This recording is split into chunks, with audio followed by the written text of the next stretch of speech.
സിദ്ധാർത്ഥിന്റെ മരണത്തിൽ കുറ്റക്കാർക്കെതിരെ കടുത്ത ശിക്ഷ വേണമെന്ന സുരേഷ് ഗോപി. ആഘാതമേറ്റത് ആ കുടുംബത്തിന് മാത്രമല്ല, മക്കളുള്ള എല്ലാവർക്കുമാണെന്നും സുരേഷ് ഗോപി പറഞ്ഞു. നെടുമങ്ങാട് സിദ്ധാർത്ഥിന്റെ കുടുംബത്തെ സന്ദർശിച്ച ശേഷം സംസാരിക്കുകയായിരുന്നു അദ്ദേഹം. സംസ്ഥാന സർക്കാരിന് ഒളിക്കാനും മറയ്ക്കാനുമില്ലെങ്കിൽ കേന്ദ്ര ഏജൻസിയെ കൊണ്ട് അന്വേഷിപ്പിക്കണമെന്നും സുരേഷ് ഗോപി ആവശ്യപ്പെട്ടു. വയനാട് പൂക്കോട് വെറ്റിനറി സർവകലാശാല വിദ്യാർത്ഥി സിദ്ധാർത്ഥന്റെ മരണം കേന്ദ്ര ഏജൻസിയെ കൊണ്ട് അന്വേഷിപ്പിക്കണമെന്ന് സുരേഷ് ഗോപി പറഞ്ഞു.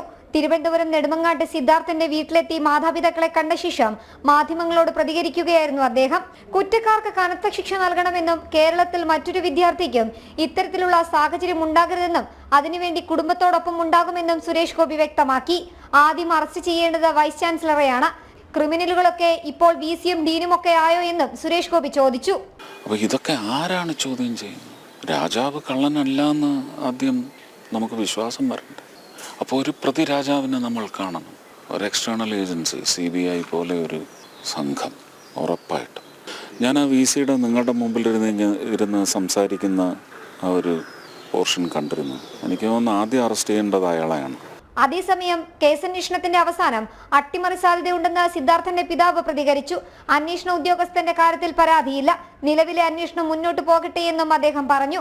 തൃപ്തിയാണോ ചോദിച്ചു കഴിഞ്ഞാൽ നമുക്ക് എല്ലാവർക്കും അറിയാം, ചിലപ്പോൾ നല്ല രീതിയിൽ കൂടെ ആയിരിക്കും അവർ അന്വേഷിച്ചുകൊണ്ട് പോകുന്നത്. ചിലപ്പോൾ ഉദ്യോഗസ്ഥർ നല്ല രീതിയിൽ കൊണ്ടുപോകും. അവരെ കുറ്റം ചെയ്തത് അവരെ പാർട്ടിക്കാരാ, ഭരിക്കുന്നത് അവരെ പാർട്ടിക്കാരാ.